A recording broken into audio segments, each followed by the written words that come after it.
Coming to you live from WTHI Delsey Studios in sunny Los Angeles, California, the Hush Hush Society presents Declassified Discussions with Slick Frank Sanders and the Molly Wop Band, featuring a special guest. And here's your hosts, Mystery Mike and Declassified Dave.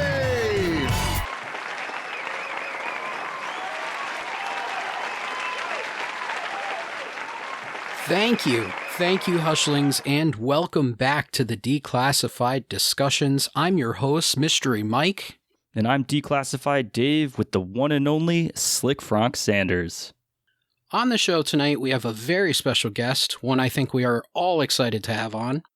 Our guest is author of The Forgotten Exodus, The Into Africa Theory of Human Evolution and Exogenesis, Hybrid Humans, a scientific history of extraterrestrial genetic manipulation. He has been featured in publications such as the UK Telegraph and Daily Mail, serving as guest expert on History Channel's Ancient Aliens. Please give a warm welcome to Mr. Bruce Fenton. Thank you very much for the introduction, and really looking forward to the conversation, and I will certainly endeavour to provide lots of interesting information for the listeners, but I'll let them judge that for themselves.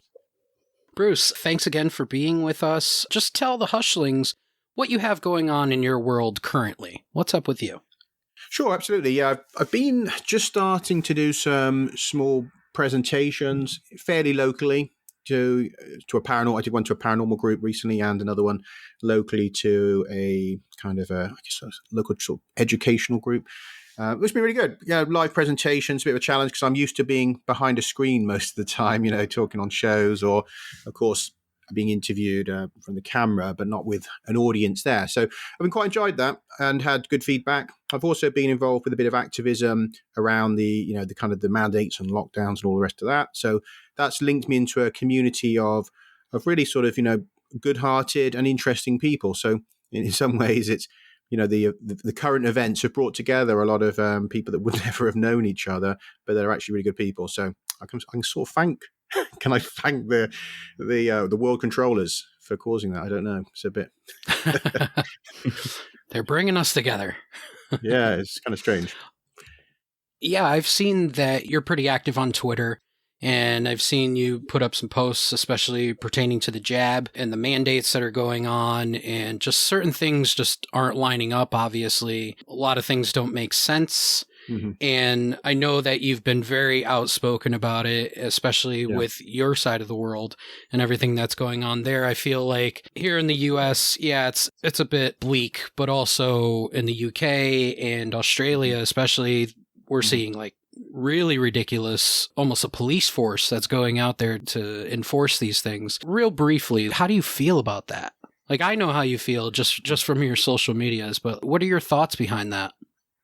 Well, look, I view this in a zoomed out perspective, which is that I can see that we are seeing the rollout of what's called a technocratic state, really, which is where technology is used for absolute tracking of everything you do, all of your actions online, your physical activities through cameras, systems, facial recognition cameras, and through the normal security cameras.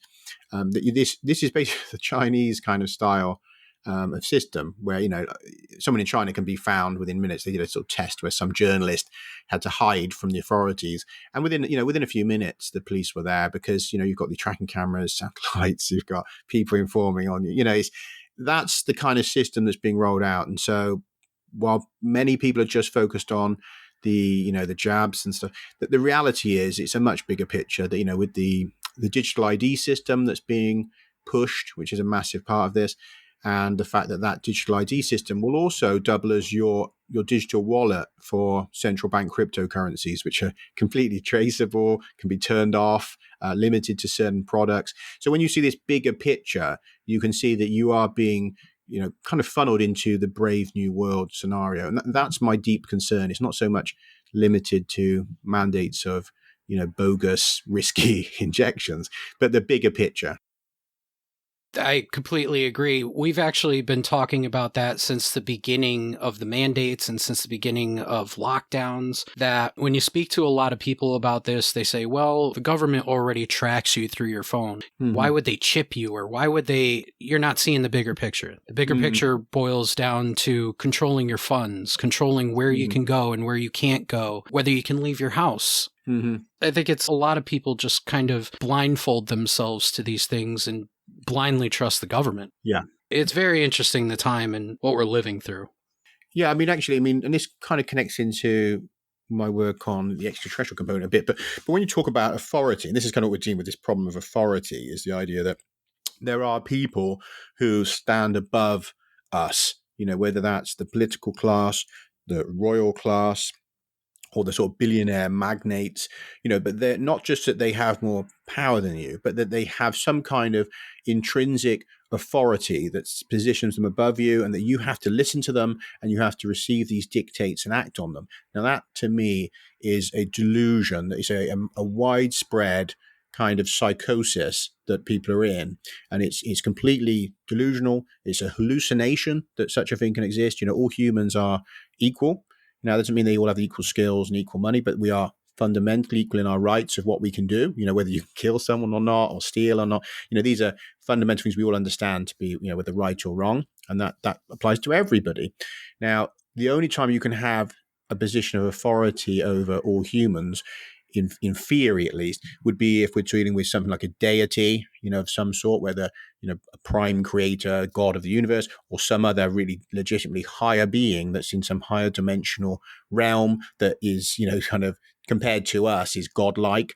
And now that could be an alien, could be some kind of interdimensional being. So those you can kind of perceive as possibly authorities, because they are not equal to us. They are different in some sense, right? But other than that, all humans are positioned at the same level. So one of my fundamental focuses is trying to help people understand that there is no authority, there is nobody above them, and that as soon as enough of us live that directly, rather than just, as a concept, this system just evaporates in a puff of smoke. It's not even a conflict that you have to win. It literally would just disappear.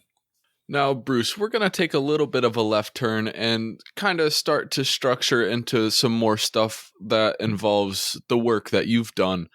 Can you tell us a little bit about the megalithic structures that you came across in the Amazon jungle, as well as the Georgian Caucasus? Mm-hmm. Yeah, absolutely. And the two sort of interweave a little bit. I was living in Ecuador for 5 years between end of 2011, early 2012, ended up in Ecuador. And fairly soon after arriving, I think it was a few months after arrival, that my then sort of friend, now wife Daniela, and I we ended up in a meeting with a local kind of shamanic healer, and it was about, kind of healing issue. But there was also another couple there that had to see them, and the gentleman revealed that he had just got back from an expedition into the jungles in the Yanganatis, which is kind of it's part of the Amazon jungle, but it's probably best known because of its connection with the legends of the Inca gold and the missing treasures of Atahualpa, which are said to have been taken into the Yanganatis, which is a particularly hilly, sort of mountainous, swampy region of jungle with basically nobody living in that region, so it's quite remote and difficult to go into. Now, this guy said that they had been to a sort of megalithic site, which they suspected was linked to giants. And the reasoning for that was that some large hammer-like objects that they found there that seemed to be, oversized tools that wouldn't be applicable for normal-sized human beings. There was kind of large megalithic wall with the polygonal type blocks that people probably be familiar with. Some of the sites, like, in Peru, which we've got these huge multi-ton blocks with these many faceted faces, and these are very much similar to the ones that I saw in Ecuador at this site after I visited myself. So there's definitely seems to be some kind of link there. It's a kind of a really mysterious site, shouldn't be there, and is not associated to any known culture. Nobody's supposed to have lived in that region. So it was a huge mystery. Yeah, based on a lot of those megalithic structures, and this is kind of an odd question, but do you believe that there were a race of giants at one time or another? Yeah, I tend to. Yeah, I tend to think that we certainly must have had at least some population, whether it was small or something, but some population of very tall people that we could call giants. Something in the region of, I would say, 2 to 2.5 meters tall. Based on some of the discoveries that have been made, either of skeletons of quite tall people or of artifacts that seem oversized. Now, I don't really subscribe to the idea that there were giants, that were like 10 meters tall. And so, some people talk about these giants that are 10, 20, 50 meters, really huge giants, like out of children's storybooks, But I do think that there were people up to 2.5 meters tall, and that seems to be the case. We had, I'm just thinking, there's a couple of discoveries down in Mexico that suggest that, finds of skeletons that are over 2 meters, and also if you look at the tomb of Hannah Pacal, who was the lord of Palenque in Mexico, which got a famous site, made quite famous by von Daniken's hypothesis that the lid of Pacal's sarcophagus shows him riding in a spaceship, basically. And I think you're probably familiar with that. And that site there, in the sarcophagus, they found a skeleton that was around about 2 meters tall. And that's quite interesting, because although that's not hugely giant, particularly for our modern world, we have to consider that the Maya people of the time were very short, probably up to about 5 foot tall. So around that. So if you think, you've got all these other warriors are like 5 foot something, and then you've got a skeleton that is, over 7 feet tall. I mean, that's quite starkly different. And some of the iconography at the site, if you look at the Temple of the Foliated Cross, for example, at Palenque, it's got imagery of the lords of that city, but some of them are as taller than a man standing on another person who's kind of kneeling down on all fours, and they're standing on their back, and they're at the shoulder height of this lord, right? So there's several pictures like that showing different lords of Palenque. So that makes you wonder, if they're showing you what they saw, then these lords were quite unlike the other people. And they're saying this sort of connects to what we saw, also with the Georgian Caucasus stuff. The Science Channel took me out there because of having heard about my expeditions into the Amazon jungle and this connection with possibly a culture of giants, due to these large hammers. So they kind of spoke to me about maybe doing some research there, but in the end they went with another line of research that they'd been investigating, which was this giant bones found up in the Caucasus Mountains in the Georgian Republic. And they decided that actually it would be quite good to have me come over as the kind of, English-speaking ancient mysteries expert and team up with the local Georgian researchers who had already been up there. They knew where it was, and they'd, previously found bones up there, and that we did a kind of a follow-up expedition into these mountains. But they'd already found giant bones, and what they seemed to be suggesting was that there was two men of over I think it was about 2.5 meters, but 2 to 2.5 meters tall, who had been buried in this kind of crypt. I think in a sort of seated position, like buried in this crypt. And so quite a strange kind of way of being buried. And that this is literally just in there's a small kind of church or temple structure that's in ruins up on this mountain. And nearby, you've got what looked to me, after we went up there, to be some little piles of rubble that may have been small cottages at some point. Who knows when? But really, it's really out in the middle of nowhere. There's, the huge Bajormi kind of forest, national park. When you go up to these hills, that you can't live in them year round because they get covered in snow. So I mean, there's no permanent settlements in this forest, no real history of there having been. So again, it was kind of similar to the story in Ecuador. You got what appears to be a few mysterious structures somewhere nobody has supposed to have lived, and it's in a really inaccessible place, and some suggestion of a lost culture and possibly giants. So it's interesting the way the two sites linked up. That's fascinating. It is. Now, you have a great story of a trip to Egypt where you mentioned your friend Richard Gabriel and a series of synchronicities around that trip and everything that followed. Would you mind telling that story?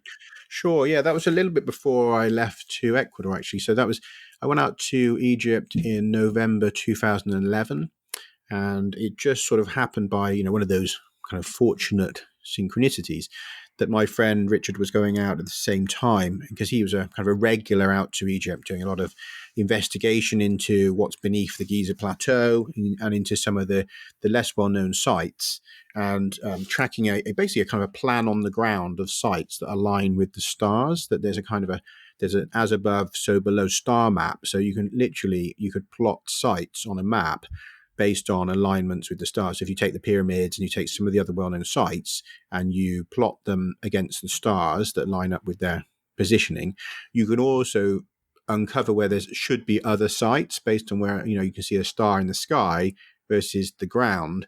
You can find other sites, which is quite interesting. And so he was involved in that, and also going down underground into some of the tunnel networks, which, I mean, not everyone's familiar with them, but I'm sure quite a few of your listeners will be aware that, Giza literally translates as mouth of the tunnels. I mean, that whole area has got extensive tunnel networks beneath it, and there's loads of shafts all over the plateau. Anyone who's been to the pyramids will know that you can see these square shafts cut in the ground all over the place, and also entrances into sides of the cliff faces and all sorts of stuff. So it's very obvious there's a lot of tunnels there. Most of them are boarded off. So they don't want you poking around in them. But if you know people and, you have some access, you can get into some of them. Now, thanks to Richard, I went to a few sites that I just would not have known about, that he took us to. Particularly important was Abu Ghurab. Now, Abu Ghurab is considered by some of the mystery kind of brotherhoods in Egypt to be one of the oldest, if not the oldest, kind of site in that Giza plateau, which is kind of interesting that there would have been something there, certainly going back many thousands of years, whether it's the structure you see there now, which is kind of a ruined small pyramid-like temple. But outside of this ruin, there's this really stunning, and what I understand is fairly unique alabaster platform with it's called a Hotep symbol. But it looks like a circle of alabaster surrounded by a square of alabaster and some other kind of like triangular parts. And so people look it up, they'll find it. But there's also a really interesting article by William Henry, The Stargate at Abu Ghurab. Now, I didn't know about that at the time, but the funny thing was, while we were there, and we had a sort of an evening kind of private space there, whilst there, I got this really strange kind of feeling of its connection to the stars. But one of our friends who was with us, she got this kind of spontaneous feeling it was a Stargate, and was saying, like open, that we needed to say open the Stargate. And so we literally just chanted together, like open the Stargate. And it's very weird. It's all very spontaneous and just intuitive stuff that just came up. And then afterwards, I had this really weird feeling that there was something to do with the Pleiades. And I found myself kind of looking up at these stars. I could see they seemed to align with the entrance way as they were rising. And I was literally kind of talking to them. And this is, for me, quite surreal, because I've never been really into this idea that there's, the Pleiadians and all this stuff that, I'd be familiar with from the New Age kind of side of things. But I actually found myself sort of saying, why have you abandoned, Earth and humanity, and why don't you come back? It's just totally out of nowhere after having, spent a little bit of time on this platform and at this site. And nothing immediately. I'd love to say, that a spaceship came down and the temple lit up or something, but there was nothing like that. It was all very anticlimactic, considering you got this strange feeling that there was something about a connection between the site and the Pleiades. But it was after that, about 2 months later, that my wife had some very bizarre kind of metaphysical connections with beings who eventually would lead to sort of saying that they were connected with the Pleiades. So it does seem that it opened up some kind of consciousness connection with an intelligence that is linked with the Pleiades. So it was very strange. I mean, I did other things while I was out in Egypt, into the pyramids and into underground areas. But I mean, that was what really stands out, because it kind of connected into the next part of my journey, which of course, was in Ecuador. And then we have this event, my wife having these contacts. Soon after that, we have that meeting where I hear about the Giants city, and that giant city connects me to the Georgian thing. So I end up from then on really in a very strange flow of events. You mentioned that early Earth in one of your books was most likely seeded by an extraterrestrial civilization, and you had just mentioned it before, the Pleiades. And you'd state that our first ancestors were most likely Homo Pleiadian. Yeah, I give that name in the book because, I mean, it's a way to differentiate from the way the mainstream kind of looks at this.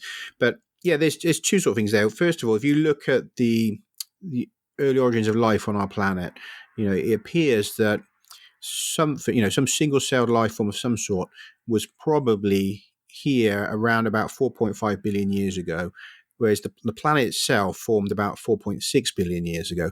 So that's actually quite short, really. So you've got like 100 million years where, there's no signs of life both in the genetics and archaeological evidence, we're looking at that there's no sign of life. And this planet is, at the time, is going to be fairly inhospitable, because it was quite fiery and magma-like and gaseous and all the rest of it at the beginning. So it's almost as though as soon as the planet starts to become, kind of settling down and able to support life appears instantly.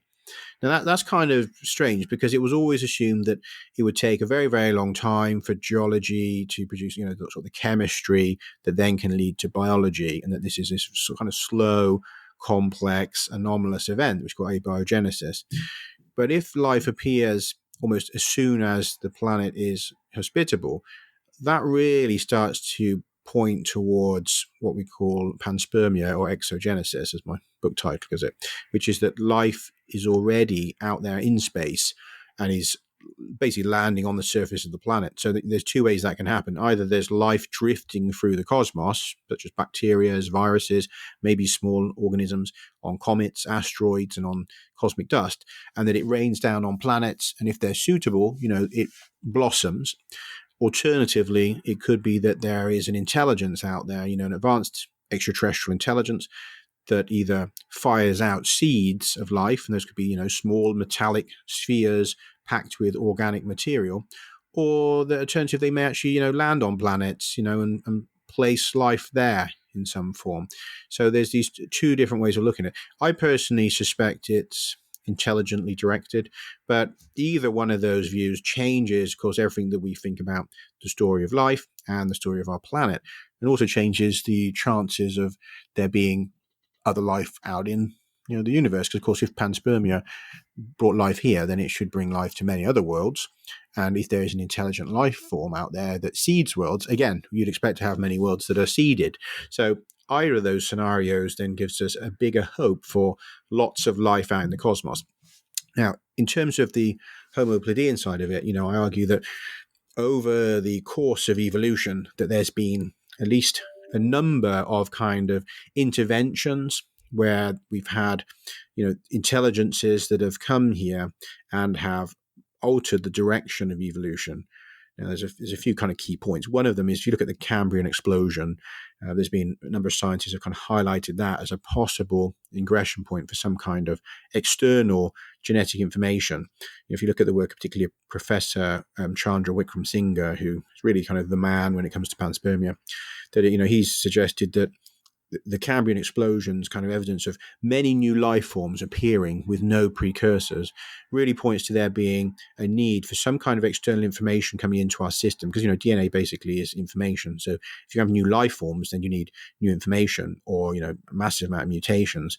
So what's causing that? He suspects that we had a alien retrovirus that rained down, that could come down on dust or something like that, and that this retrovirus infected many life forms in the early Earth, and that these sort of infection carries with it information, because we know that retroviruses can carry information from even from cells or from another life form they've infected, and then deposit that inside of other organisms. And we ourselves have got a lot of information from retroviruses. So this could have provided the kind of the kickstart to a huge number of kind of mutations in the existing life forms, leading to this Cambrian explosion. And that makes a lot of sense. And then we've also got a couple other points when very strange things happen. I mean, my main focus is obviously on humans, where we can see that around 2 million years, well, first of all, you've got, obviously hominins start to rise about 7 million years ago, that we have chimp-like, they're kind of chimp-like creatures like the Australopithecines and stuff that are around 7 million years ago. Recently, there's evidence in Crete of a hominin perhaps walking around on Crete 6 million years ago. So it could be an ancestor in the Mediterranean as well. But these beings, were fairly, I would call them ape men type beings. The first, what I see as a recognizable human really is Homo erectus, and that appears about 2 million years ago. And there's a number of anomalies that occur. It's got some changes in the genes which give it a lot of additional density of its neurons and stuff like that. It's a very human-looking kind of hominin. And again, so I think something's happened then. And then the next really key leap is just after 800,000 years ago, sort of around 780,000 years ago-ish, that we have what I consider to be the origins of Homo sapiens, and that being an intervention event where the genetics are modified and that there's a number of signatures for that, and that we have then this radical change which leads to all of the large-brained hominins, so Neanderthals, Denisovans, modern humans, and others who are yet to be given names, but we know exist because of genetic signatures found in our genomes or in the genomes of Neanderthals and Denisovans. So I say that there's a really key event happens then, and that's why I kind of refer to as the Homo Pleiadians, because that's the event I say is to do with another visitation from the Pleiades, and that this is the information that's come to me through additional sources, and that this really, to me, then is a new kind of creature, because it's not just evolving through natural processes, but this is a radical leap that occurs and produces our lineage. So, Bruce, with that being said, how do you combat the Fermi argument with panspermia? Well, the Fermi Paradox, I guess, is only a paradox if you don't recognize there having been evidence of visitation or of life out there. So I would say the work that I'm doing itself basically ends the Fermi Paradox, because the idea is that, look, if there's lots of life out there, some of it should have reached the level of intelligence. If there's, let's say, thousands of advanced civilizations that have risen, over the billions of years, that there should be lots of intelligent life out there. And so they expected to see some signs of that within our solar system, or just beyond, by looking out into space with the various kinds of telescopes, like radio telescopes and whatnot, that we would detect some signs of these intelligences. Or alternatively, we would see evidence of past visitation to our own solar system. Now, they obviously, after various attempts of looking at that, it was kind of decided that there was no evidence, and that therefore that there hadn't been any such visitations, and that this meant that maybe there was no life. And this is kind of how the Fermi Paradox comes around. But hang on a minute, if there is evidence of a prehistoric visitation, which is what, so I make the case for, then the Fermi Paradox vanishes. And in fact, we should expect to see that evidence. So rather than, if seeing this, is not the paradox, people say, well, it's crazy, finding aliens is in a way, crazy, and, but it's not really. It was the crazy thing was not finding aliens. And I think that sometimes is hard for people to get their heads around, is that was the crazy thing. And for a long time it was expected we would see, life on Mars and maybe on the moon and Venus. And, it was kind of accepted life was everywhere. People were looking up and seeing channels and houses and stuff on Mars, right, with their telescopes. And people accepted that. That was kind of accepted. It's like, yeah, obviously there's Mars people and stuff. So it actually was a shock in a way to find that there wasn't lots of clear evidence of aliens. So this kind of rectifies that by saying, well, look, hang on a minute. The evidence is there, but it's been missed in the records because it's been interpreted in a different way. And we can get a little bit into what that evidence is, if you like. But so I would say, yeah, I'm rectifying that paradox. Why do you think people in academics have been so against adopting all this new information when it comes to human origins or evolution? And why can't they just let go of the Clovis first? Yeah, I mean, we have a few points. When you look at how paradigms function, I mean, it's kind of interesting, because you have something like, say, the out of Africa model, which is, is the greater paradigm for human origins and evolution, of our species. And then within that, you've got kind of these different areas, subtopics like, where did Neanderthals live, or how did we migrate from A to B, and all. But they operate within a paradigm, and those paradigms are quite hard to displace, because all the science is being done from within that framework, and so even if you change parts of the story, like you say, oh, it turns out Neanderthals weren't European, they're Asian, that's quite radical in a way, but it still will be fitted into the framework of, but hominins arose in Africa, migrated out, populated Eurasia, and then they did all these other things, right? So you have the greater overarching paradigm, and those, because everybody working in that field in paleoanthropology is working within that paradigm, they are functioning day to day in it and teaching it, and have written books on it and are very invested in it. Okay, so you have a human interest problem. You kind of have the investment in it. You also have financial issues. You've got people that are making their careers out of it. They've made their names out of it, all their books. So there is a vested interest for them to not be shown to be wrong. Now, I'm not going to say all scientists are like that. Some will be quite happy to concede and say, I got it all wrong. But there is definitely some bias there with paradigms. And it's often the case that it's not better evidence that displaces a paradigm.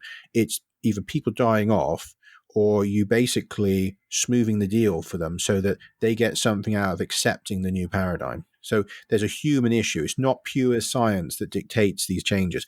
And if you have a paradigm in society, social paradigms change, those can be very bloody. And we see that in uprisings and political events, that sometimes they're very bloody because people are invested in the old paradigm. Right. So it may not be quite as bloody in science, but it does often involve older people having to die off, the gatekeepers having to die off, or them seeing clear advantage, or simply being overwhelmed by popular opinion changing massively.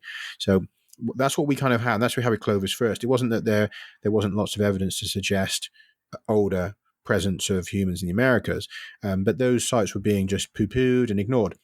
These sites like the Bluefish Caves and stuff, which already suggested that there were humans there 20,000 or so years ago, were just kind of ignored. And, the people involved often were ridiculed and ignored. If you go down to Brazil, there's a lot of sites in Brazil that strongly indicate humans present 20,000, 30,000, 40,000 years ago. And those, again, have been ignored. And I think part of that is a bias against non-European and non-North American scientists as well, that the field tends to be somewhat headed from the North America and Europe. So there's, I think, definitely been a bit of kind of ignoring some of the work that's come out of the Brazilian academics. So there's different kinds of human problems that we face, and that's the same in alien techno-signature topics, or all sorts of different spheres really of research, where you'll find that these biases, you look at Egypt, or the idea of older civilizations, that when we found, or not we, but when Göbekli Tepe was kind of revealed, obviously that really undermined a lot of academic positions who said that there's no way that anyone could have been constructing big kind of megalithic sites before 5,000-6,000 years ago, that there wasn't the kind of cultures that would do that. It was just hunter-gatherers. And now you look at Göbekli Tepe and the other sites near there, and obviously there's quite a few of them that are in that region, that are massive megalithic sites, 12,000 years old. It starts to completely undermine the paradigm that civilization arose 6,000 years ago, or even really what we call civilization. I mean, there's questions around that, because there's just terminology we use. But I mean, these people were builders, whether they still hunted and gathered, or whether they were somewhat sedentary. The bottom line is they were building enormous fixed structures that would have been utilized, again and again. So they weren't completely transitory. These are the kind of things that have really have shown us that we have to be wary of these kind of paradigms that say, there cannot be anything below this layer, because we know there isn't, and that's been a problem. And that was with the Clovis first. You don't need to dig below 12,000 years, because there's nothing there, So just to take a step back really quick, could you explain the Bluefish Caves a little bit more? Since, I mean, I've never heard of it, just a little interested. Yeah, the Bluefish Caves, I'm just thinking when he found it was, certainly a few decades ago, that they found evidence of a hominin presence in the Bluefish Caves, which I think is up towards the far north. So be one of the first kind of entrance sites if you cross from Beringia into North America, that there's a cave site there where they found, I think it was tool evidence that they found there that suggested that there'd been, humans present in the caves. And there was a guy who spent years and years kind of pushing for this site to be recognized. And, he did some, dating on it, and the dating suggested it was over 20,000, I think 22,000 years old. And then when it eventually was redated, I think it even came back as maybe slightly older. But it took a long time, a really long time for that to be recognized as a, human habitation site. Despite the evidence being really good, there was a lot of bias there saying that, it can't be because, humans weren't in the Americas at that time. So it's that kind of closed loop thinking. And there's been other sites like that. I mean, if you look at the down in more southern from that, there's the, I'm trying to think of it called now. There was a few years back, the Topper site. There was a discovery of evidence below. The guy dug below the kind of the Clovis layers. I think he just wanted to see, was there anything there? And what he ended up discovering was material evidence suggesting a human presence 50,000 years ago at Topper. So, I mean, that's just, obviously a complete rewrite. And that one still remains kind of, I suppose, controversial and quite ignored, because it's such a jump back that most of the academic community just will not acknowledge that as being a possibility at this point. It's a very slowly adapting system where they say, okay, well, 20,000, okay, we can go there. 25,000, oh, we can go there. But they're really loath to jump back to these earlier dates of like 50,000, which you see not only Topper, but again down in Brazil, at a number of sites, cliff habitation sites and art sites, as well as in fires evidence. They got carbon dating from old fires and stuff down in Brazil, which again support the idea there were people 40, 50,000 years ago in the Americas. And if you look at the old, there's two different groups of people really, because if you look at the oldest evidence of the first humans into the Americas, what they find is Australite type, or kind of like Aboriginal, Australian, Papuan type people. Right. And also there's been a genetic signature that's been found now in people in parts of the Brazilian Amazon and elsewhere, which is very similar to Papuan people. So they know that there was some kind of population in the Americas that was replaced by the Clovis people and others that come in. But this older population seems to be from Australasia. It's very close related to them. Now, that in itself is a conundrum, because they're like, well, how could these people be here? And they seem to be, the first people. Now, I personally would say that this is part of my work, the inter-Africa theory, is that we had a migration out of Australasia around about 50,000 to 60,000 years ago, and they populated Asia, then, Europe, and then also some of it went across into the Americas. I personally think that people went along the ice, along the southern ice sheets. It was the same thing really happened in the north across Beringia, that we now know that these people were using small watercrafts to go along the ice, and they didn't have to walk across the ice sheets. They sailed along, fishing and stuff, and ended up on some of the small islands off the coast of, Northern America. So they definitely were using boats, right? I think that these people down in the southern part of Australasia also did the same thing, that they were ice specialists who, used the resources, the marine resources and, any life on the ice, and worked their way across from what would today be Tasmania to Tierra del Fuego, and that they entered the Americas from the south, not the north. And that's why if you look at some of the information about the people of Tierra del Fuego, very unique culture, but they got some really interesting masks and ritual masks, some of which are giant T block shapes, right? Like the blocks at Göbekli Tepe, which is quite telling. But there's also got other ritual things that they do which are in common with Australasian Aboriginal people, and it looks like there's an overlap of culture there.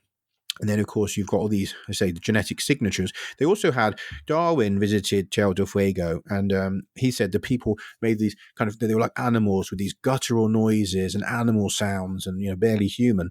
But that's interesting because we know that some of the earliest languages are believed to be like whistles and click type languages. Now, whistle and click languages are known in parts of sub-Saharan Africa, in parts of Australasia, and it would seem also down in Tierra del Fuego. So that's quite telling. So you've got these very early kind of languages, the same as we'd see in existed parts of Australasia, appearing there. So these were people with some of the first kinds of language, that he encountered down there, and they have these cultural links. So, I mean, there's a lot of evidence, I think, is pointing to that being the entrance point through which a pre-Clovis people populated Southern and Central America and parts of the lower part of North America before the Clovis people came in, after the cataclysm, basically 12,000 years ago, with the comet strikes and possibly solar storms as well, which we see from the arguments made by Graham Hancock and Robert Schoch, respectively, on comet impacts and solar storms. But these people, their cultures were kind of leveled. But the survivors, it seems, interacted with the new people coming in from the Beringia Bridge, and that we have this mixing. So in some places you see these remnants of them in terms of the genetics, like in the deep Brazilian Amazon, where these populations have been isolated. They still carry traces of that interbreeding event when these two cultures met, and they absorbed the survivors that were already there from the cataclysm. That's my interpretation. And if you look at like the Olmec heads, I would suggest portray Australasian Aboriginal type people. And for a long time, people said, "Oh, they look like Africans." Well, yeah, they look kind of like Africans. But if you think about it, look at it again. These can easily be people from Australasia, and these heads may be as old. It could be 20,000 years old, 30,000 years old, because they're being dated by having been found in the same layer as Olmec material, right? But let's say you're Olmec and you revere these ancient heads as being left by the original people, the godlike first people that were on this land. So you display these heads alongside your own artwork, right? And so when your culture falls into ruin, of course, they're in the same layer, but you can't direct date the stone. So that will just be dated as being Olmec, okay? I suggest that those Olmec heads are much older. I'm super fascinated in all this stuff. I think I read Fingerprints of the Gods like 10 years ago, and that really opened my eyes up. Yeah, we have a very different story. I mean, when you use the evidence, the same evidence that the academics are using, but you don't limit it to within the paradigm that they are essentially beholden to in many ways, then you start to see that there are other interpretations. I don't use different evidence to the academics. I interpret the same evidence differently to them. And I think that's always a key part, because if you say, I go out and I do my own like alternative archaeology, or what they'd call pseudo archaeology, and I was digging with a trowel and saying I've dated this skull to, 50,000 years ago, you could quite rightly say, well, he's just making it up, really, isn't he? He doesn't know what he's doing. He's got no dating equipment. He's not trained to do archaeology, which is quite right. So I don't do that. I use the same academic papers and the same artifacts and stuff that, are being discussed in the mainstream, papers and journals. But I just point out that there are different interpretations that often remove anomalies, and that should be the aim of scientific endeavors. Is if you've accrued anomalies in your hypothesis, those anomalies have to be rectified, because otherwise there's something wrong with your hypothesis. Something's missing. So if you can't explain that, then you've got a problem. And that's what I've done with the out of Africa model. In the Forgotten Exodus, is I could see that there was glaring anomalies. I mean, without going too much into depth, just consider that if you were to talk to kind of material archaeologists who are looking at the physical finds, they would tend to say that humans came out of Africa around about 70,000 years ago.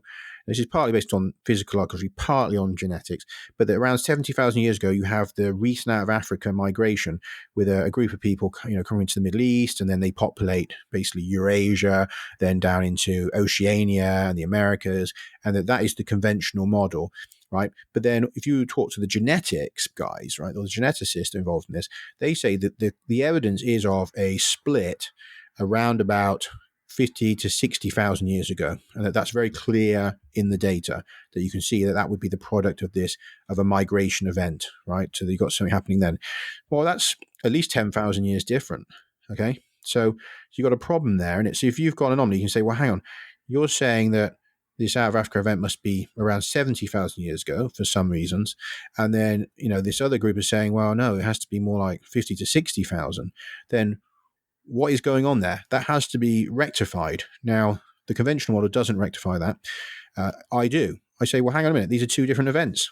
So you've got one event, which is a mistaken interpretation of an ingression into Africa. So in other words, you've got people going into Africa 72,000 years ago, and they're going there because there's been a climate disaster. The Lake Toba supervolcano has unleashed cooling and coverage of the skies with dust in the northern hemisphere. So these people are displaced. So there's all sorts of problems going on. Sun's not reaching the ground so easily. So the plants are dying. There's acid rain. There's all the problems you get from a supervolcano. Some of these people walk across the Bab el-Mandab Straits, which is down by Yemen, and into East Africa. And so these are climate refugees, and they arrived there about 70,000 years ago carrying their male and female genetic lineages with them. And we see those lineages appear in East Africa around 70,000 years ago, which is part of the recent out of Africa migration theory. Because you say, well, these like L3, mtDNA lineages, that these are the precursors to modern Eurasian people, which is somewhat true, but they are going into Africa. We can even see in the models that L3 spreads westward and southward into Africa. It doesn't go out. And there's also a climatic disaster, a massive drought hits that region around the same time. And, a few climatologists said this would be the worst time to walk out of Africa imaginable, right? And then if you look at what's happening 50, 60,000 years ago, the climate's recovering. And so now people are expanding out of their climate refuges. And now there'll be two major refuges is Southern Africa below the equator and Oceania below the equator. So you've got these refugees. And then as the climate's recovering about 60,000 years ago, I suggest the evidence points to people coming up from Oceania into Southeast Asia and repopulating Eurasia from there, not from Africa. And this is something a model I've built around the anomalies that are in the conventional studies, not something that I've gone and done separately. Everything is in the major, mainstream journals and in their papers. But why my theory is stronger is quite simply it rectifies more of the anomalies. It's as simple as that. And I'm sorry, I know it's somewhat technical, but I mean it's no, it's incredibly fascinating. And it just shows what it really points to as well is just to make the point that that you have to be very careful of just seeing just because a hypothesis is very popular, very well accepted and established, and is repeated again and again in the media, that doesn't mean it really holds water. That people should learn to look a bit closer. Look at the studies, look at the papers underlying the positions you're told. Because if you read nearly any newspaper story on the early kind of migrations, it will say, pretty much after humans left Africa around 60, 70, 80,000 years ago, you'll see that date change depending on what newspaper, because of this anomaly problem. But they'll say, after that, then they'll say, we found all these changes, that maybe Neanderthals did this or Denisovans did this, but they never really question, what about that bit, that migration out? That's taken as a fact, right? That's just taken as a dogmatic fact. They never support that in those articles. They just give you that we know that's a fact, that these the first modern humans came out of Africa around 70,000 years ago and populated Eurasia is a fact. Well, it's not. And they should supply the evidence to make those kind of bold statements at the beginning of news stories before talking about Neanderthals or some new fossil that was found somewhere, right? Because it's been ingrained into people that is unquestionable dogma, and to even question it, you will often be accused of being some sort of racist because you're saying that, what are you trying to say, that it wasn't Africans, it was white people, and people tend to leap to that kind of position, right? That you can't even question the recent out of Africa is an absolute dogma, right? And people should be really wary of when you get those kind of dogmatic positions. That why is that? Is there somebody who stands to gain and is defending that dogma? Why aren't they sort of supplying evidence each time they say that? Say, and we know they came out of Africa because of what? Because if they start doing that, they'll find that their position begins to crumble. And I had an article that was published in Forbes, and it was spiked within a few hours. And that was me criticizing recent out of Africa. And literally within hours, that article had been pulled, and the journalist was told never to refer to my work again. So obviously it spooked somebody. Jesus. Such a bonehead defense mechanism to automatically attribute something to race, especially when it comes to scientific findings. It's because, if you look historically, there has been, some concerted attempts to say that, Europeans were the first people and that, that they were the most advanced because they've got today the most technological cultures, and therefore that they must have been, superior going back thousands and thousands of years ago.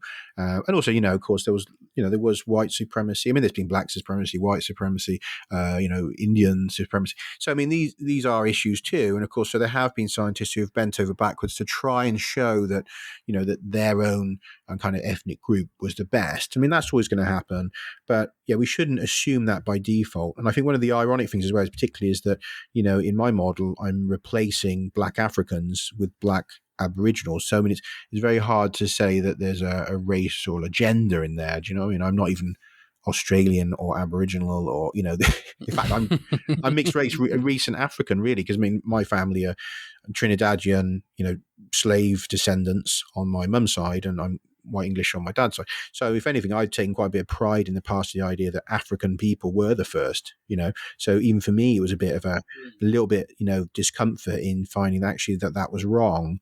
And that, I had believed that just partly based on propaganda, if you like, or and partly maybe self kind of pride of it wanting to be true.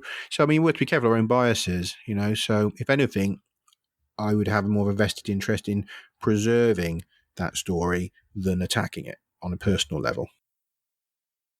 Yes, very true. I want to dive into some of this, the extraterrestrial genetic modification that you're into. And can you elaborate on some of the mitochondrial DNA evidence that suggests Homo sapiens came from Australia and not Africa? Sure, yeah, we can go a little bit into that. One of the first things to understand, because one of the problems people do have with the idea that, when I position Homo sapiens origins in Australia, is that the lack of physical evidence going back far enough.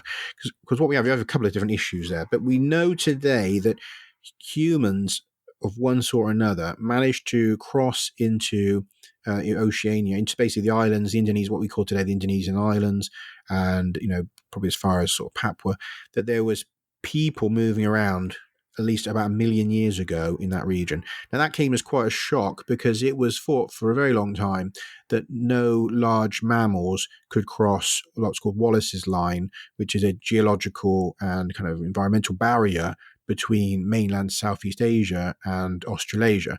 That, you basically there's really strong currents and stuff that go through the islands. So only a few things have ever got through there, like rats and a few other things that have managed to flow across on maybe bits of wood, or that were particularly good swimmers or something. But for the most part, of course, we know we had unique flora and fauna down in Australasia, right? Got marsupials and all sorts of strange plants and stuff that are unique to that region.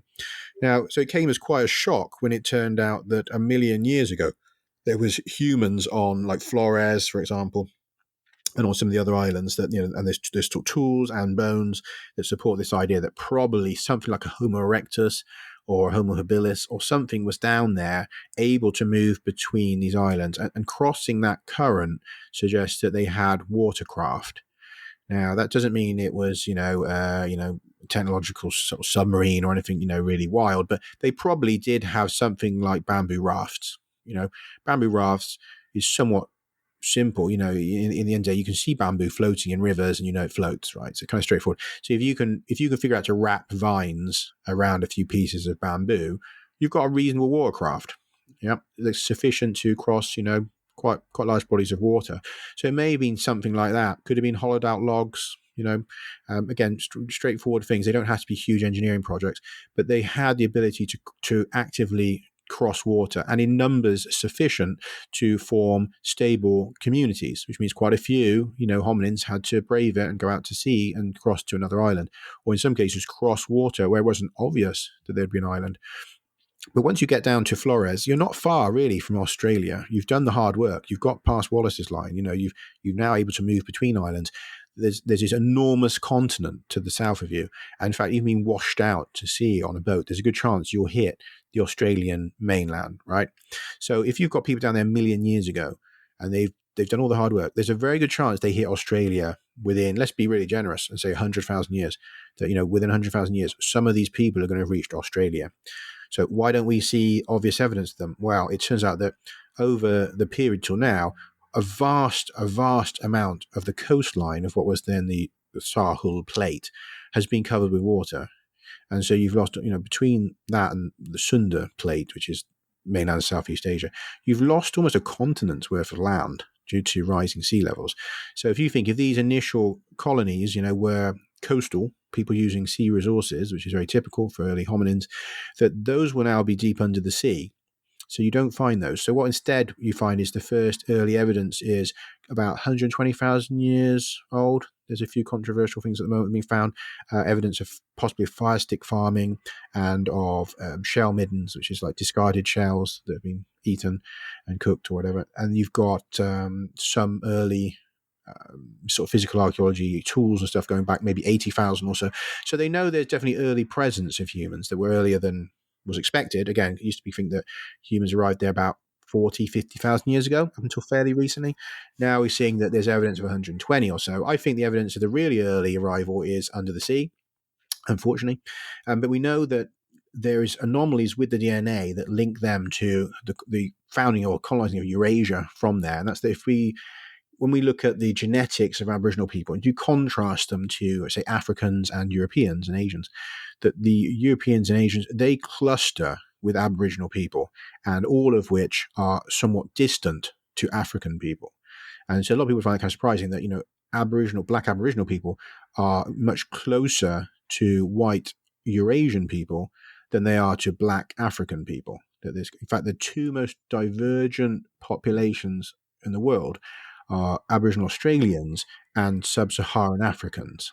So they are the furthest en route to becoming truly distinct in terms of, not quite to subspecies, but heading that way, they're the closest to becoming fully divergent. Everyone else is kind of clusters. Now that again is kind of funny because it kind of indicates something's going on there. And when you look a bit deeper, you find also that there was evidence that these Africans and Aboriginals, they diverge about 70,000 years ago.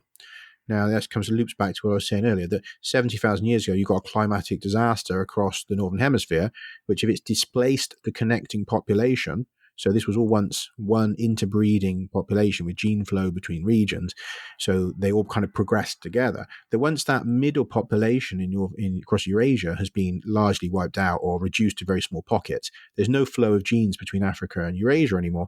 You get divergence, and that's exactly what we see in the DNA. So we can, and then you find that there is a very close, tight, links to the early Asians, and then from them the early Europeans, because these people are coming up into Asia, and we can trace this with the various haplogroups. So the next kind of population in Asia is very closely linked to Aboriginals, and then they move further both north and west. They go up to the Himalayas and stuff, but they also move west, eventually reaching Europe around about 50,000 years ago, 45,000 years ago, and then they even go into northern Africa, and there's some pockets there where they enter into Africa. And so this is what the model of the flow of these haplogroups across Europe show us is an expansion that's going from basically from the southeast, down Southeast Asia and Australasia, into Asia and then into Europe. And of course that all runs entirely backward to what was expected, which would be we would see the oldest groups in the Middle East, that we'd see all the genetics would link to a really old population that come out of Africa into the Middle East and then expand from there. It does not show that at all.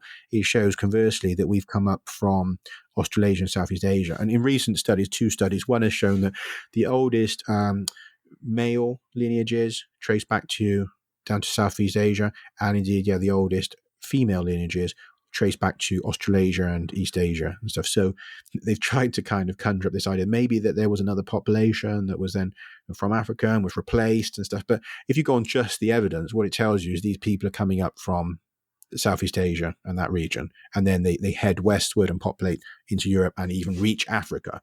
So it's kind of very telling. But obviously this is later over time, but you've got an early population that I suggest would be in place, certainly should be, by around 900,000 years. There's no reason that they wouldn't be. And that there is where we have this interesting evolutionary event with then populations migrating out of Australasia back up into Asia. And we see in East Asia, particularly in China, what's called early transitional fossils. So let's say 700,000 years ago-ish onwards, you've got quite a lot of fossils that suggest early transition from kind of Homo erectus-like features to Homo sapiens-like features that are underway. Now, you don't see that in the African fossil record till about 500,000 years ago. So again, that's very interesting. It looks like the evolution, is for our lineage is primarily happening down in East Asia with a migration into Africa, probably something like 500,000 years ago. So, again, the finds don't really support this idea that this is all happening in Africa. Certainly, yeah, some of it does, and I'm not biased particularly. I don't really think it matters in a way where it's happening. A lot of people do put a lot of thing on that, but I think if you just follow the track of the evidence, it looks like it's, again, going from east to west, and then, there's people can go west to east again and east to west again. People move around, but the main parts of this story are beginning down in that region. I guess going a little bit outward again, the proposed panspermia, do you think that civilization, whoever it may be, is consistently observing or even still visiting us? And could there be other races that are interested in our species, our planet, our solar system? Yeah, I mean, I personally do. My experience and research sort of tend towards the view that there are intelligences that have remained interested in this planet from the beginning till now, and that if something has seeded this world, which again is my preference out of the models, is that it's some kind of deliberate seeding. But even if it wasn't, even if let's say that there was accidental seeding, a panspermia event, life on this planet could be detected up to about 2 billion years ago due to the oxygen signature. So that would make Earth interesting. So even if say no aliens knew about us and that we did emerge from other kind of panspermia event or even from abiogenesis, the reality is intelligent beings could see Earth as an interesting planet as early as 2 billion years ago by looking at the oxygen signature. Now, if you look at the other planets, from what we've done so far with our, well, at least what astronomers have done so far, we haven't found any indications of other planets like Earth. Okay, not with this sort of clear oxygen signature which suggests a biosphere. We found lots of barren planets, right? So Earth would be intrinsically interesting to probes or exploration.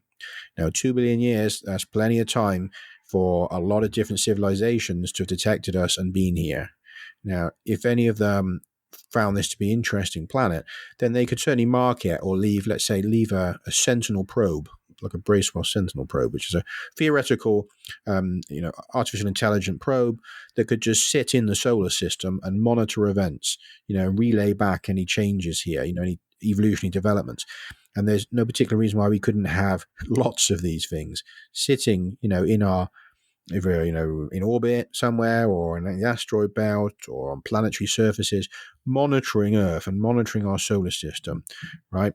So I suggest that would have happened. That would be my feeling, that you've had plenty of time for that to happen. If other civilizations are interested in life or other planets out in the solar system or expanding outwards, looking for new worlds to colonize, the Earth is a beacon of light in the darkness. So if that has occurred and there's been visitation early on, I would expect them to leave some kind of level of monitoring, as it being such an interesting planet. So if they have also, it seems, interacted in terms of our evolution more than once, going back maybe to the Cambrian explosion and then onwards, there's every reason to think that this interest in our evolution would continue. And we look today at the modern UFO phenomena. The UFO phenomena makes more sense in a picture where you've got prehistoric contact than it does in a scenario of this being some kind of alien arrival from space in modern times.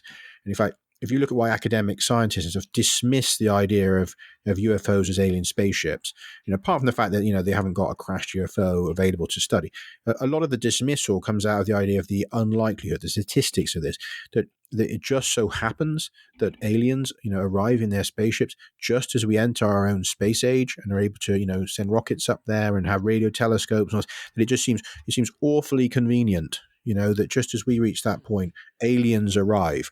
And so statistically, that is so unlikely that the aliens would arrive in any single, say, 100-year slice of time, such as, ours, that is so unlikely. What's quite likely is aliens arriving somewhere in the last 4.5 billion years ago, right? Because it's the difference between me going to the shore, casting my line to catch a fish, and I give it 5 minutes, and nothing, walk off and think, well, it turns out the ocean is empty, right? There's no fish. Or I get in my boat and I go on a fishing expedition for 6 months with my nets out, and I come back with a bounty of fish, right? Because what we've employed there is time, isn't it? So as soon as you give lots more time to the search, then the possibilities of finding things open up more and more. So there's an expectation that if aliens had been here, it would have been in the past. And that's where you get looped back around to the Fermi Paradox, that they thought, well, there's no sign of it. So then there seems to be there probably aren't any. And then again reduces the chances of them suddenly appearing now. And again, the statistics worsen for that scenario. So that's why you can see why a lot of scientists just dismiss the idea. But if you can show that there was visitation in the past, well then, hang on a minute, then these UFOs suddenly have to be seen through a new, kind of light, because then you say, well, hang on a minute, if they were in the past, why couldn't they still be here? And maybe some of these aerial anomalies we're seeing are the grid that monitor this planet, and that they have a function here either to keep an eye on things or to directly evolve life here, that they have some mysterious evolutionary function, right? And so that's the way I look at it. And I think that some of them probably, at least some of them, fall into that category as some kind of evolutionary control system. And I know that Dr. Jacques Vallée has kind of alluded to something like that. So people that are familiar with his work, as a scientist and a kind of a UFO kind of researcher. I don't know if you say an expert. If anyone's going to be an expert on something that's unidentified, is a bit you can't really be. But certainly, he is an expert in terms of the research available in the topic area. He came to that kind of conclusion. There's probably maybe some kind of evolutionary control grid, and I suspect there is. That so what we see is happening specifically to cause us to go in a particular evolutionary direction, or a direction of thought and consciousness, and that this is some kind of alien grid that we are witnessing with this phenomena in the skies, but that it's very old and links back to these past visitations. Now, in particular, my focus has been a visitation around 788,000 years ago. I mean, I don't know if you want me to very briefly go into that one, some of the evidence for it, and why my focus is on that. Yeah, absolutely. It's your platform. Okay, yeah, well, the reasoning is, I mean, there was, to put this in as brief as I can, basically I encountered some suggestions of there being an alien artifact in Australia. And it's called, the actual object's called a chiringa, or a tringa stone. Now, it's a small handheld artifact, from the way it's described, that is considered very sacred, as a receptacle of knowledge, and in fact, in the Aboriginal lore, is essentially alive. It's like a container of consciousness of an Al-Chiringa being, which is a being from the creation time or the dream time, and that these Chiringas basically were the beings themselves, having transformed themselves into forms that were, would impermeable to time and could persist on alongside us. Right now, that's a very close approximation of a Bracewell Sentinel probe, interestingly enough, because we're told that a Bracewell Sentinel probe might be some kind of small silica technology that could be left on a planetary surface, with housing an AI, like a self-aware AI, and that would monitor events, but that could also activate and make contact with a civilization. Now, a couple of different people, a Australian lady called Valerie Barrow and an Aboriginal elder called Jerry Bostock, had these direct interactions with this artifact. They started having this information put directly into their heads. Now, you say, oh, it sounds crazy, but we know that today we have voice-to-skull technologies, so I don't see why an alien probe wouldn't have something like that to get around language barriers. That they had a direct communication. They were told that there was this lost history of humanity, and that there'd been a visitation to this planet with this vast silica AI ship that had arrived, had been destroyed in orbit, debris had been showered down, and that 5 years after that, there'd been another visitation by another group connected with them, and that these beings had unleashed kind of cataclysm, that they'd hit the planet with asteroids from different sides. And the other part that was particularly interesting to me was that then some of these beings who'd survived this destruction event, the initial AI ship being destroyed, had modified early hominins, that they had landed in smaller craft, that they weren't able to live here permanently because the environment wasn't suitable for them, and that they used genetic engineering technologies normally to modify themselves to live on new planets. And actually that makes a lot of sense. Again, if we're talking about real alien kind of problems, right? Because lots of you don't hear about that. How can you just live on any planet? How can aliens arrive and walk around and do what they want? But if you use these technologies, and I think if anyone's familiar with, there's a film recently with This idea that some people being sent to Titan. I think it's actually called Titan, isn't it? I think there's like a Netflix movie or something. Oh, But they modify some soldiers or something, so they become kind of amphibian-like, gas-breathing. It's kind of hominins of some sort, but these kind of aliens really, and they descend the guy, and he can now live on Titan in its atmosphere. So you think about this is also something NASA's looking at, the idea of modifying astronauts so that they can survive on Mars and stuff. So although it sounds kind of crazy, this is science we're looking at. So there's a description that these beings usually do this, but they haven't had the chance to complete the process before their ship is destroyed in orbit. And so instead, they realize they can't survive, but they take some of the hominins that obviously can, and they modify them, blending something of themselves into these hominins, and they view that as a kind of continuation of their mission to colonize this planet. So it might be seen somewhat abstract to us, but they see that as a continuation of their attempt to colonize this planet. So they change the humans to be more like them, so that kind of making us in their image, kind of almost biblical type scenario. But I find it fascinating because, first of all, you've got this object which, the Aboriginal law itself, this ancient law, makes it sound exactly like what we would expect of a Bracewell probe. This knowledge-carrying, self-aware artifact that can make contact with people and has a storage of all the events that have happened on this planet, which is exactly what we'd expect from a Bracewell Sentinel probe. And that this information, then I used that from those claims, because of course, claim is just a claim. Like, anyone says they're channeling or they saw an alien, whatever it is. If you can't take useful information from that and validate it, it just stays as like a cool story, bro, type scenario, right? And there's hundreds of those, if not thousands of those from, contactee type experiences. But the difference here was, I thought, well, hang on a minute. If a vast silica AI ship blew up in orbit, could some debris remain? Also, if there is a multi-directional asteroid impact, could scars of that be found? And of course, if humans were modified, could there be genetic anomalies that would support that? And could these three events, stand somewhere in the same time period? Because, if those three things existed and were linked in time, well, in my view, that's pretty much, a very, very solid case that you're dealing with a real information being transmitted from this artifact, right? Because otherwise you expect it to be basically none of that to be real. Would be the normal case. Would you not be able to validate anything if it's just made up? So I was quite shocked when I started to look into this, and I found that, in fact, that around 780,000 years ago, you have a whole slew of strange things that happen. And one of these is evidence of a large object exploding in orbit and leaving this debris field called the Australite TekTite strewn field, which stretches from China all the way down to Antarctica and out, the size to Madagascar and out beyond Papua. It's just absolutely vast, like 20 to 30% of the Earth's surface. And that this material is part of a 160-year-long mystery, since the first scientific papers were done about it by Charles Darwin, again, which is funny enough, which is kind of a synchronicity there, because we're talking about human origins, and Charles Darwin's the first person to write about this stuff.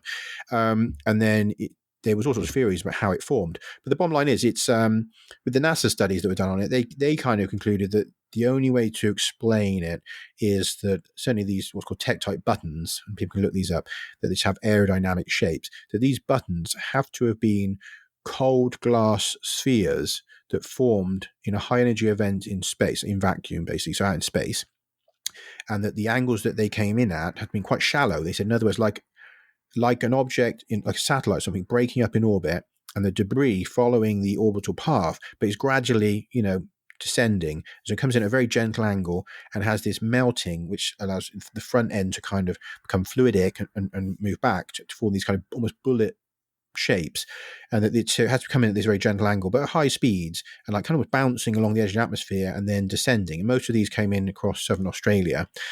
There's no real conventional way this can happen in terms of, say, an impact. There's the long-standing popular consensus theory at the moment is that there was an asteroid impact, but they can't. The reason why it's still a mystery is because they have to explain how this material all ends up flying back up into space and then coming in at these angles, these gentle angles, and at these colossal speeds, which are near to near to the speed to actually exit our atmosphere. So something like, they think, maybe 10 kilometers per second or something like that. So some incredible speeds. So that doesn't fit. So there's a lot of anomalies that have meant that this has never been really solved. The NASA guys for a long time thought that it was debris from the moon, that there'd been an impact on the moon, and some sort of glass from volcanoes on the moon had been displaced. That was eventually disproved because we got lunar material and we found it didn't correspond. But they kind of said, well, look, if you're going to claim it's an impact on Earth, you've got to explain all these anomalies, like, how the glass was mixed and free of water and bubbles and stuff, which is not what we expect in impacts. You expect very foamy glass. And if anyone's seen nuclear glass from test sites, it looks air pockets and stuff in it. Yeah, exactly. When you get an impact, you get that kind of glass because it's a quick, high energy event. So you get this very foamy glass. It's full of bubbles. It's full of partly melted material like pieces of sand and mud and stuff. And and it's made from exactly the same chemical composition, as the rock around the site, of course. And there's all these factors. When you look at these Australite TekTite, it's not. It's not foamy. It's, in fact, all the bubbles are gone. It's very well mixed. There's almost no water content. So this all indicates that it was heated in a different way over a period of time, or more like volcanic glass or our artificial glasses, which we heat in a caldera for like hours. And so that can't happen in an impact event. So there's a whole, there's more anomalies than that. I don't drag you down with it, but there's a lot of anomalies that point to this being from an object that exploded in orbit around the Earth about 788,000 years ago. So knowing that, I was like, well, that's kind of mind-bending, because now you've got support for one of the biggest claims that there's this silica object and that it melted and debris rained down. And I turn out there's this Australite TekTite mystery, which would be a very nice hand in glove fit. And then I also discovered that around 2015, 2016, there was a German geological team who uncovered evidence that around 780 to 790,000 years ago, Earth was hit by several asteroids from different directions, with impacts in Central America, Tasmania, parts of Asia. And that they said, this wasn't one object breaking up, because when they tested it at the chemical level, they found that, these different sites have different chemical signatures. So these are different asteroids, all bombarding us at the same time. And again, the dating, is in that same time again, right?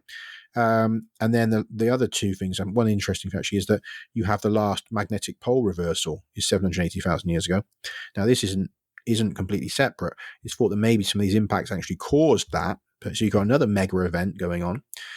And then the last one, of course, is human origins. And having written the book Forgotten Exodus and having a familiarity with the human origin story, already knew that there was changes in that story that supported this work, because we now know that the kind of divergence of Denisovans, Neanderthal ancestors, and us, that is occurring around about 750,000 years ago ish. Some people saying 7 to 8 or 9, but the preponderance of evidence and anomalies suggest that the split is underway around this sort of 7 to 800,000 years ago, and that you then get these multiple large-brained hominins.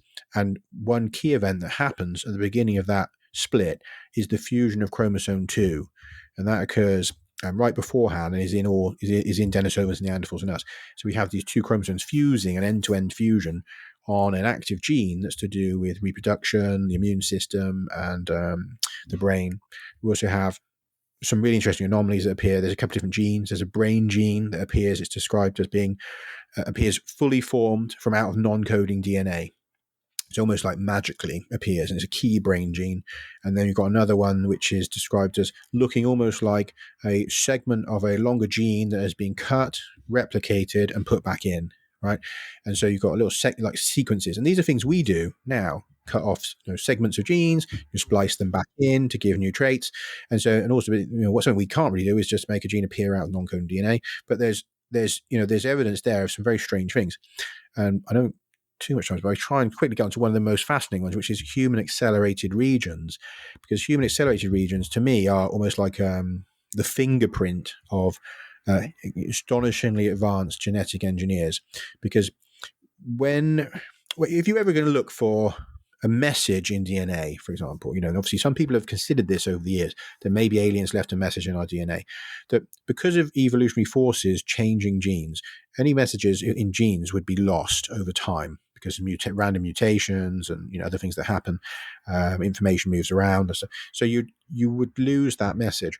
But so they say if you're going to hope to find anything, or if an alien wanted to leave a message, you should look in what's called highly conserved non-coding regions. So these don't code for genes, and they're highly conserved. They hardly change over vast periods of time. Now, what happened is a few years back, someone detected in one of these highly conserved non-coding DNA areas some really interesting segments of code where it appeared that evolution had operated at a different speed to normal. And I'll give you the stark example is HAR1, the first one that was detected.